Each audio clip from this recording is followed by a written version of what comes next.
To my YouTube channel. Today I'm going to talk a bit about myself, and then I'm going to do a couple of small bits and pieces that I hope to do more of on my YouTube channel, so that you can see what I'm about, whether you'll like to watch any more of my videos, and yeah, it was just a nice way to introduce myself to you. So I hope you enjoy. My name is Rebecca Smith. I'm 18 years old. I've just finished college. I'm currently unemployed and I have no plans to go to university. Definitely not this year at least. So I live with my parents and my sister, who's 2 years younger than me. She's called Frankie, and she's just finished her GCSEs and she did incredibly well. She got 9 A stars and 2 A's. She was top of the year. So yeah, she's just started college. She's finding the transition difficult. I think anyone would. She's got a lot of free periods. In fact, she's right now in a 4-hour gap, so between lessons. So she's probably in town with her friend right now. So yeah, and she's studying maths, biology and geography, and she's also going to do an EPQ probably, which is an extended project qualification, and she's going to probably do that on biology because she wants to be a science teacher when she's older. So yeah, and at A-levels I studied history and psychology. I got an AS in psychology, I got a C, and in history I got a C, A2 level. I was only part-time at college due to some personal reasons, anxiety and depression, which I will talk more about in my latest videos, which kind of leads me to the reason why I've set up my channel. So mainly I set up my channel because I've seen that my sister really enjoys doing her channel. Hers is completely different from mine. Hers is all makeup, vlogging about her day-to-day life. She's a lot more confident than me. I set up my channel because I wanted to show my life. I wanted to show what I do, what my hobbies are, what my passions are, and I wanted to have fun. That was the main reason. But I also wanted to use this channel to reach people like me who have struggled in the past with anxiety and depression and other mental health illnesses.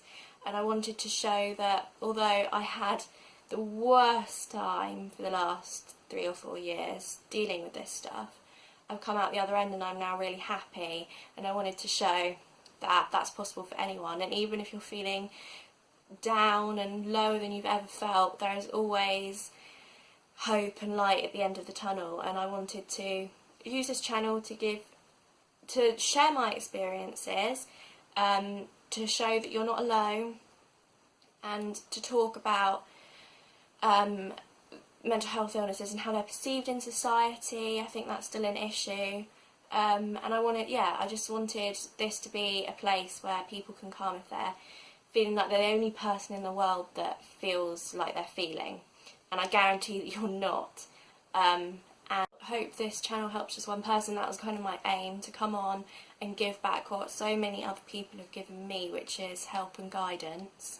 I just want to state that I am not a professional at this. I'm just someone that understands what you've been through because I've been there firsthand, and I hope to inspire or help someone else that's going through a similar thing to me with this channel. It's going to contain some videos about anxiety and depression and OCD, which I've struggled with all of them over the past 3 years. And I'm going to talk about the reasons behind why I got these mental health illnesses. And then, you know, I can answer any questions that anyone's got. So if you put in the comments any questions, and I'll do a video at some point answering some of those as best I can. But, you know, this channel's not just about that. It's about showing, you know, my life, my passions. It's showing that I'm happy now, even though I wasn't a few years ago. So it's not just a place to come and talk about mental health illness. It's a place that you can come and, you know, see what I've been getting up to in my life, which you might find interesting. I'm going to do a lot of book reviews because that's one of my main passions, one of my main hobbies is reading.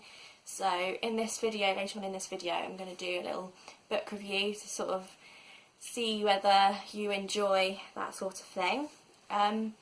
Yeah, I'm also going to tell you what I got up to this week. So yeah, and then you'll kind of get a snippet of what this is kind of about, and you'll decide whether you like my channel or not. And I hope you do. Please subscribe if you do, it'll mean so much to me. And share with your friends, do whatever you want.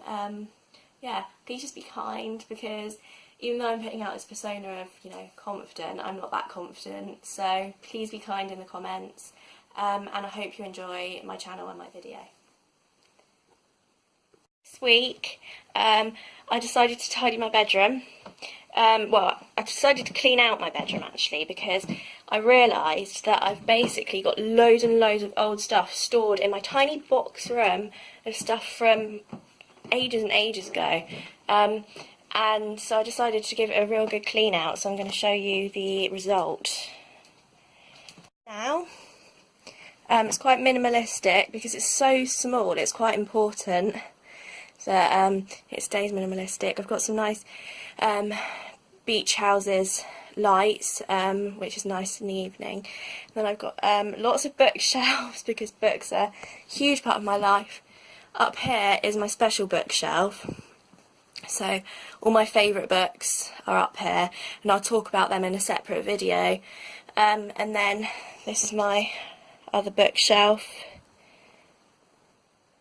Bedside cabinet, quite minimalistic.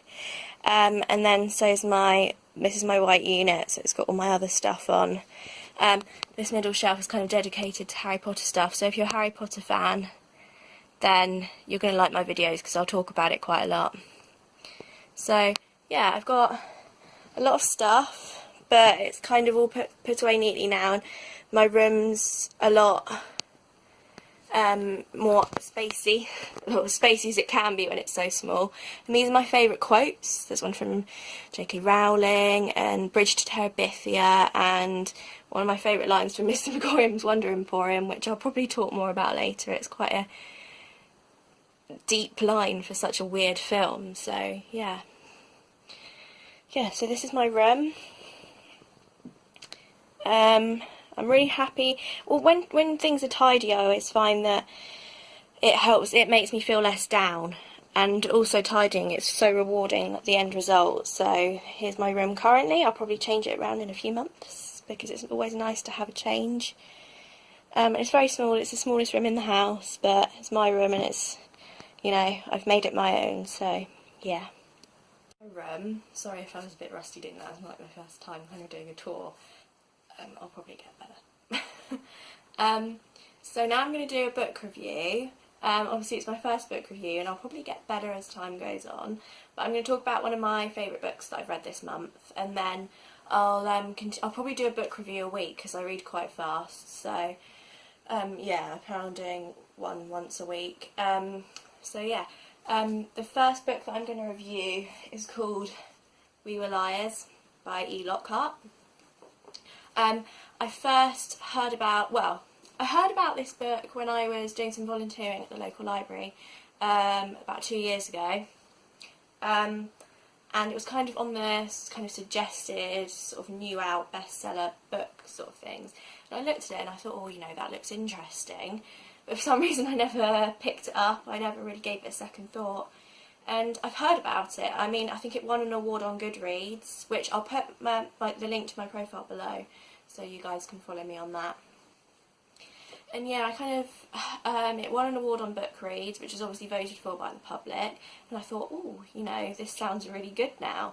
So it was obviously an award-winning book, but I didn't really give it any thought about reading it until I went on to Zoella's YouTube page, and she's not really my thing. I'm probably going to get shot for saying that, but you know, I'm just not that into makeup and stuff. I like watching her collab videos, I think they're really fun, but any of the makeup hauls and stuff I don't really watch. But I went down and I noticed that she has a book club, and this was one of the suggested books, and she talked about it, and she kind of talked about the plot a bit, and I just really wanted to read it after that. I went and picked it up along with a couple of the other books that she suggested, and it was just so good. And it's quite a short book, so for once in my life I didn't look up the plot on Wikipedia, which I'm always guilty of doing, and boy am I glad I didn't, because it has the biggest plot twist I have ever read at the end. So may I just put a warning sign here. Do not read the plot up on Wikipedia. You will ruin it for yourself. It's only short anyway, so if you're a fast reader, it's probably only going to take you a day or two. So I'm going to talk a bit about the plot, and then hopefully you'll want to read it. So it's about a girl called Cadence. She's about my age, 18. She comes from a very wealthy family. She lives with her mum, and every year her and her mum's sisters and all their children, so her cousins, they go to their grandfather's island, which he owns. He has a house there, and they all go and stay in the summer. So they do it once a year, and Cadence meets up with her cousins Mirren and Johnny, and they're the same age as her, and they always kind of hang out all summer, and Johnny always brings his friend Gat, who Cadence falls in love with. Gat falls in love with her, but he's at the time with another girl. He ends up being with Cadence that summer anyway. And then we flash back forward to the present day, where it transpires that Cadence had an accident at the end of the holiday, where she hit her head and she can't remember exactly what happened. The only thing that she's been told is that she went into the water and she was found washed up on the shore, having bashed her head on rocks. But it soon becomes quite apparent that when she goes back the next year, there's a huge secret that her family aren't telling her. And there are lots of hints throughout the book, and you start thinking about what might have happened to her, and Cadence starts to wonder what might have happened to her. And the book kind of becomes, you kind of unite with Cadence, and you have to read to the end of the book to find out what this huge secret is that the family have been keeping from her. And, you know, her family are very wealthy, and I think they care rather a lot what people think about them. But there's clearly, all of a sudden her family are getting on, which they didn't before. The sisters were all used to argue about who was going to get the island and the house after Cadence's grandfather died. But all of a sudden they're not doing that. They seem to be all together and helping each other out, and Cadence finds that odd, but whenever she asks a question she's just shunned and she can't get any answers. It's an excellent read, it really is. Right until the last couple of chapters you still have no idea what's happened, and then it all just, the world kind of comes crumbling and you realise what's happened, and you realise what Cadence has gone through. And I think that if anyone can guess the end of this book before they get to it, then you're a genius. Because I had no clue. I had all sorts of theories. None of them were right. So, hopefully you guys will enjoy this book. I really enjoyed it. It took me, I think, 2 days. But I didn't really spend... It wasn't one of those books that I spent... It was the kind of book... I was able to put it down... But it was one of those books that I would save it until the evening for when I was lying in bed and getting ready to go to sleep. And I would look forward to reading it all day. So yeah, it's a brilliant book, and I really hope you guys enjoy it and give it a go. And let me know if you've read it, what you thought in the comments, and if you read it because of my suggestion, let me know and give me your thoughts. Give me how many stars you gave it. I gave it 5, by the way. 5 stars. Just because of that ending. It's just insane, the twist, and the Lockhart is so clever. I don't know how people think of these storylines, and the way that they've written it is just amazing. So please give this book a go. I really hope you enjoy it. is living with my sister and my parents. We also have 2 guinea pigs called Coffee and Truffles. They're 5 years old. They're sisters. We got them when they were tiny, tiny babies. I'll try and put a picture on at some point. You can actually, if you go to the link below in the description, there's a link to my blog, which runs alongside this channel, and I'll put some pictures of the guinea pigs on there. But what I'm going to do is I'm going to go and get them, and then I will introduce you. We've also got a hamster called Penelope. She's Frankie's hamster, and she's an absolute menace. She bites everyone. And she really hates Frankie's boyfriend, like she always bites his hand. I'm about to introduce you to Coffee first, and then I'll go and get Truffles later. First of all, I'm going to give you a bit of a background about them, about how we got them, where we got them from. So we got them from the ISPCA. We'd already had quite a lot of guinea pigs. We'd already got 2 previously from the ISPCA, which we still had. And Parsley, and they were so adorable. They died about a year ago now. Once they get ill, it's kind of downhill from there, and it's very quickly the end of their lives. Coffee and Truffles are actually the oldest guinea pigs that we've ever had. They've lasted a long, long time. We've had them since they were very tiny babies, and we also had their mum as well, but she had a bad heart and eventually died. But she was the sweetest. She used to follow us around like a little dog because she got so thin because of her condition that the vet told us to bring her in and feed her away from the babies in case they stole her food. So she got so used to us that she used to just follow us around. Once she followed me into the kitchen while I went to get a packet of crisps, turned around and she was there, and she scared the life out of me. So I'm just about to show you Coffee, and she is, I'm going to describe Coffee as the crazy one. Like, I think she's just insane. I don't know where she gets, she's making noises now. She's making like rumbling noises. She's like chattering her teeth at me. She's just a bit mean and crazy. Like, she's the only, we've had, how many guinea pigs have we had? 1, 2, 3, 4, 5, 6. We've had 9 guinea pigs, and of 9 guinea pigs, she's the only one that likes being held on her back. I don't really know what to say, really. She's just a bit weird. But they all have their own characters, and that's kind of why we love them. So I'll just show you Coffee now. Bear with.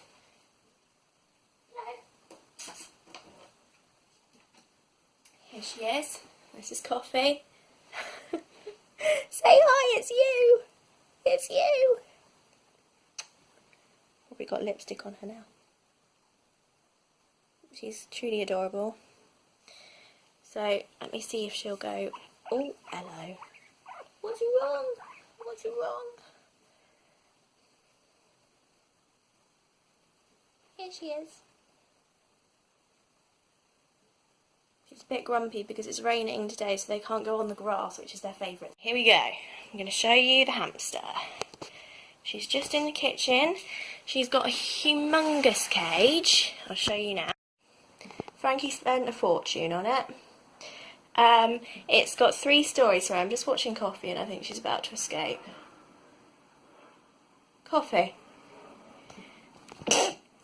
Yeah, I forgot to mention I'm also allergic to guinea pigs, which is handy when you've got 2 of them. Here's Penelope. I can see her nose. So this is Penelope. Hi! Hi!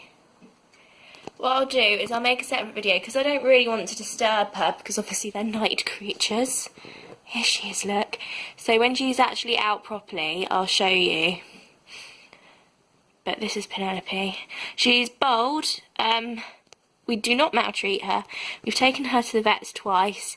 She's basically got a hormonal thing which just fluctuates her fur. So sometimes she's really bold and sometimes she's not.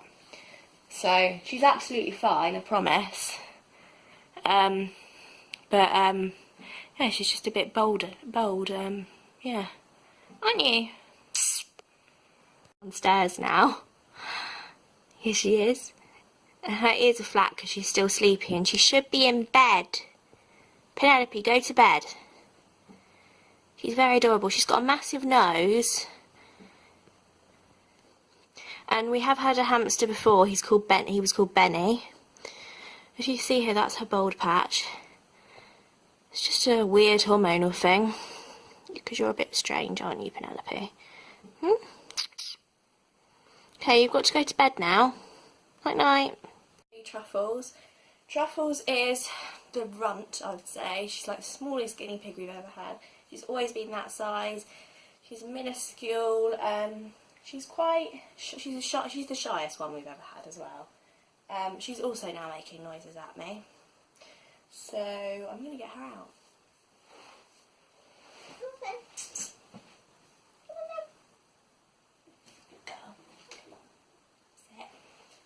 This is Truffles. As you can see, Truffles has got a crest on her head, which her mum also had. I don't know why she looks so terrified. She's just a bit of a wuss, aren't you? Yes.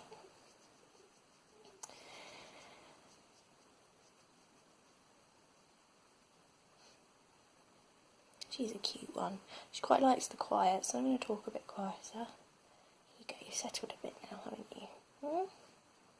Yes, that's you in the camera. I'm pretty sure they can see themselves in the camera. They never really know what to make of it. You're a good girl, aren't you?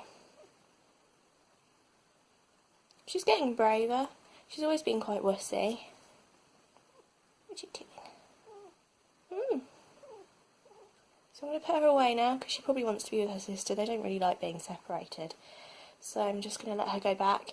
And I hope you guys have enjoyed this video. It's been a pleasure making it for you. And I hope you come back for more. The guinea pigs will feature in. We also get cats from next door quite a lot, so they'll probably feature in. There'll be lots more book reviews. I'll do some special videos about anxiety, depression and OCD. I'll talk about my story, and I'll talk about ways of coping. And I hope you guys all appreciate, and I hope it helps people. Okay. See you soon. Bye.